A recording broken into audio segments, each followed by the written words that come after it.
And I can tell you with no uncertainty that miracle cures are no laughing matter. I bid you good day, sir.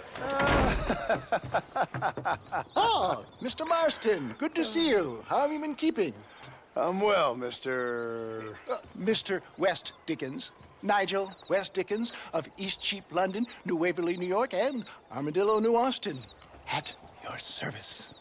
At my service. At everyone's service. At the service of science, of knowledge, of life. How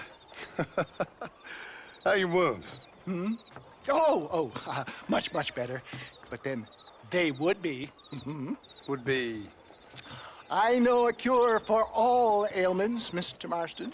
Ah, I'm sure you do. And I'm sure for just $2 an ounce, I could live forever. Oh, but for you, sir, I'd do a bulk discount rate of $1.95 an ounce, as long as you buy 100 ounces or more. That's a lot of immortality. Give it up, old man. That's Mr. West Dickens to you, boy. Give it up, old man. Listen, Marston, I'm broke, but this stuff is good. It works. I need a healthy young man like you. Come along, let's ride over to my newest customer at Ridgewood, and I'll explain while we go. Okay.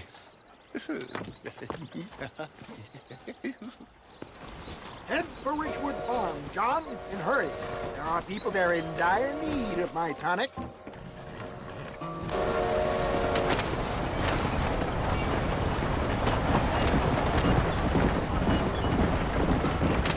I heard about you, Mr. West Dickens. And I about you, John Marston. Hoodwinking the weak, gullible out of their hard-earned money. For the love of God, try to stay on the road.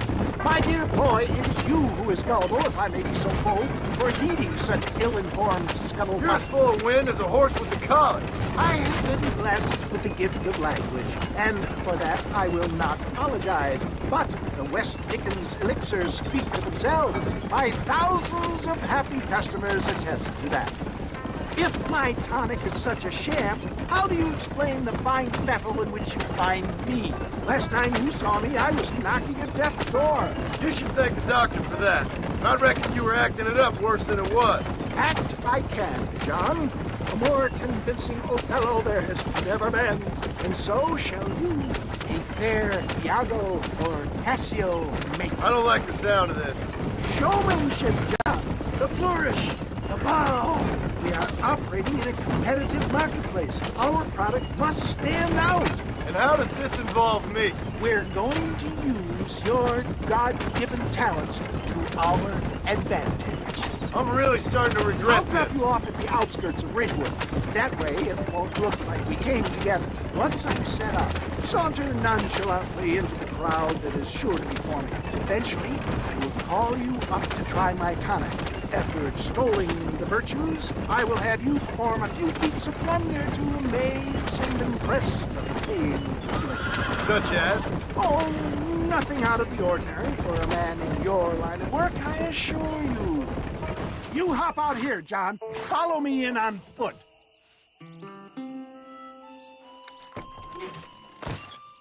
See you shortly, and remember, showmanship.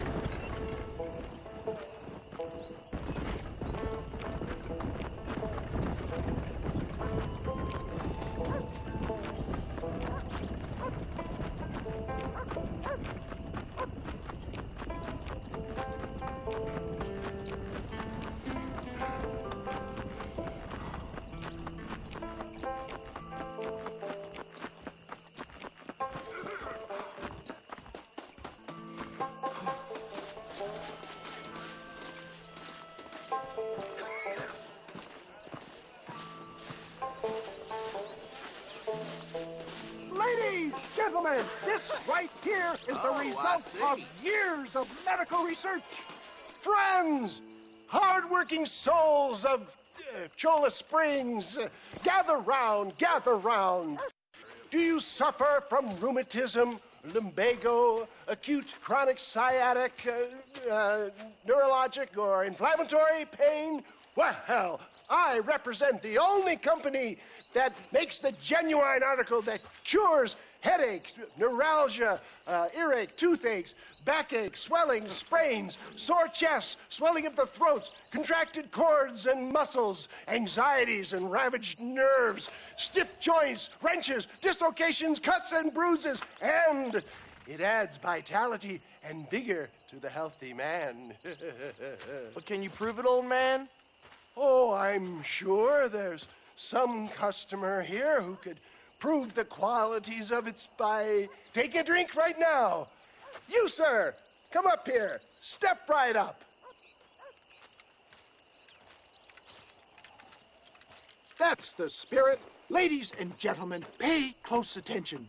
This poor, wretched volunteer, entirely unknown to me, will demonstrate the effects of Dr. West Dickens' own patent tonic. Be you a cowpoke or athlete, this miraculous elixir developed with the wisdom of the East keeps the muscles supple and relaxes the cords. It loosens the joints and gives a feeling of youth and vigor to the whole system. Not possible, I hear you say. Well, doubt no longer. Faith can move mountains, but I ask not for faith. I am a man of science, and today science will be vindicated.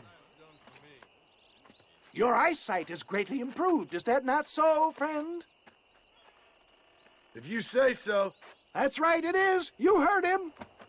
What a good sport you are, sir. Now, gaze over yonder at that porch.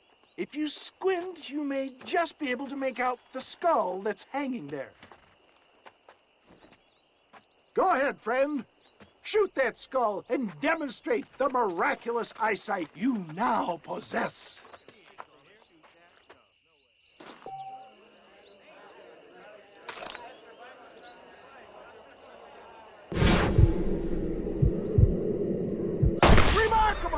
The eyesight of an eagle, granted by imbibing Dr. West Dickens' own patent tonic. Anybody can make that shot. This man is a fraud. If your eye's so damn sharp, why don't you try shooting my hat out of the air? My friends, our test case has been challenged to shoot a gentleman's hat out of the sky above our heads. You can fool these people, but you ain't fooling me. Right. Let's just see how sharp you is with a moving target. Get ready to shoot that hat.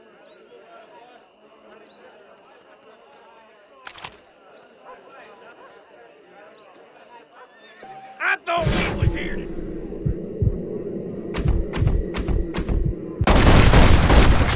Have you ever seen such an eye? Behold the power of the elixir, plucked out of the sky. Hey! Hey! What? You think you can put a hole in a man's hat and just walk away, do you? Hey, it don't work like that around here, mister. Come on! Are you a man or not? A challenge of battle has been offered to our volunteer. Prepare for a display of Herculean brawn. You sure you're a man, friend? You want to fight, friend? You shouldn't have done that.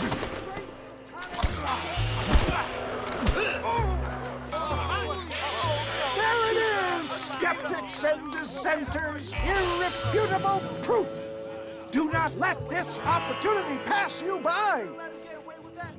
Look, he's over there. Go get him. This ends now. Watch out, he's got a gun. Who the hell do you think you are? You ain't leaving here alive.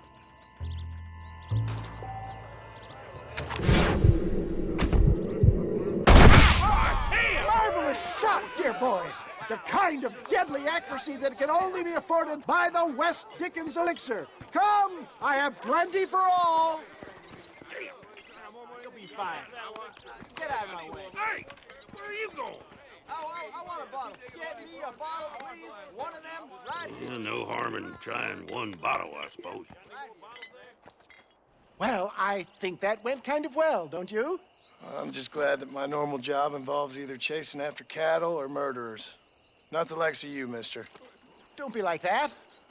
Now, if you'll excuse me, I'd like to say my goodbyes, head on back to the real world. Wait, sir.